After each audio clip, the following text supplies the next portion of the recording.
The 8 Republicans who oppose this bill, it seems they ignored the resounding message of the midterm elections. And joining me here are Democratic strategist Chris Hahn and Fox News contributor Andrea Tantaros. Now, as you look at the Democrats, I mean, Claire McCaskill's up in Missouri for re-election. I suspect that might have had a little bit to do with it, considering she voted with Barack Obama and Harry Reid almost all the time. But she did the right thing here. Listen, I think everybody who voted either way on this did it for political reasons. Some people like earmarks because they get to pick some projects that they can choose to put money to that federal bureaucrats are ignoring. Other people voted against earmarks because they think that's what the public wants them to do.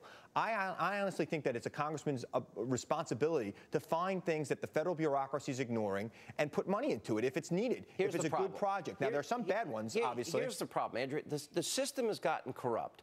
You know, we have 435 members of Congress, 100 senators. You support my earmark, I'll support yours. Right. They stuff these big spending projects in defense appropriations bills or other bills and things that could never pass on their own merits.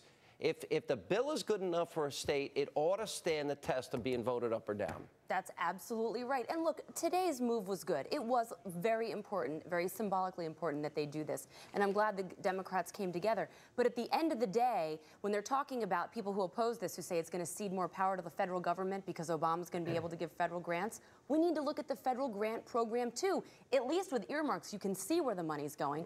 ACORT didn't get money through a federal grant. I mean, through earmark, they got money through a federal grant. So, look, at the end of the day, I think we need to just starve the entire beast, starve the entire government. This way, there's no money for federal research for turtle tunnels and every federal earmark gets put up on the congressman's website. Everyone that they even request gets put up on their website. We had all these bills passed. We didn't get our 72 hours. No way. It just didn't happen. You have to the spending bills pass the bill to know what's in the health care bill. The spending bills have not passed. And if you look on the members of Congress's website on Long Island or in New York State or anywhere in the country, if they've requested earmarks, it should be on their website. If it's not, they should call their member and ask. Do you suspect, Andrea, as I do, that Claire McCaskill, Bill Nelson, and some of these other Democrats did it for purely political purposes because they saw what happened in this election and they're up in 2012? Absolutely. Look at McCaskill's record. She supported Obamacare. She supported the stimulus bill. All of a sudden, she's going to be a faux conservative.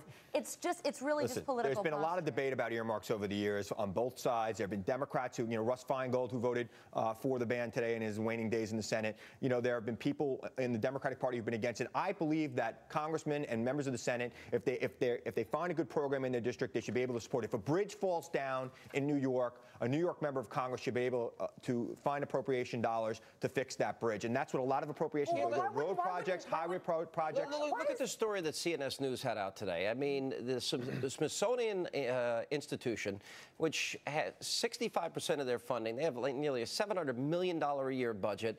They had an ant-covered Jesus. All right, so because of public pressure, they pulled that, but they leave images of naked brothers kissing, genitalia, men in chains, Ellen DeGeneres grabbing her breast. We could talk Wait a minute, about no. Hang on a second. People are going broke.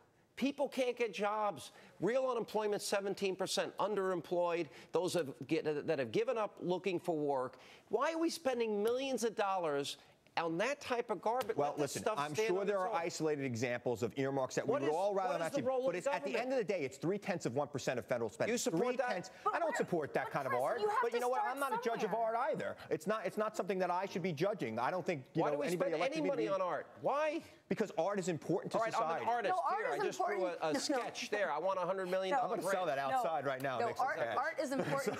Art is important to liberals. Jobs aren't important to liberals. They would rather have some kind of unique exhibit that's funded by taxpayers. At the end of the day, we don't have enough money for it. Starve the beast. Art is important to a society. Art is important to society.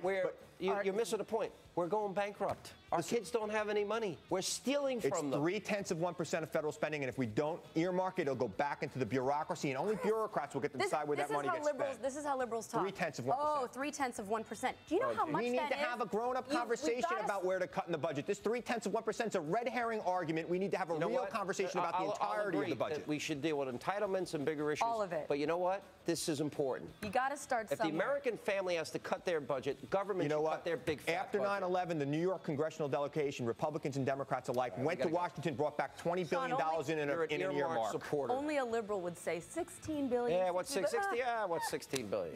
Well, it's a good if it's a good project. Art. Plenty more Hannity coming up straight ahead.